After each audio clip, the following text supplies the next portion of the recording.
Here's how to attach an email to another email in Outlook, a really useful trick for sharing full email context. Open your inbox and find the email you want to attach to another one. Click on it. In the top right corner of the email window, click the three dots to open the Options menu. From the drop-down, look for Other Reply Actions and click on it. A secondary menu will appear. Select Forward as Attachment.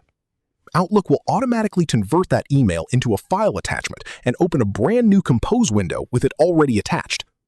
Now, fill in the recipient's email address in the To field, add a subject line, and type any message you want to include in the body to give the recipient some context.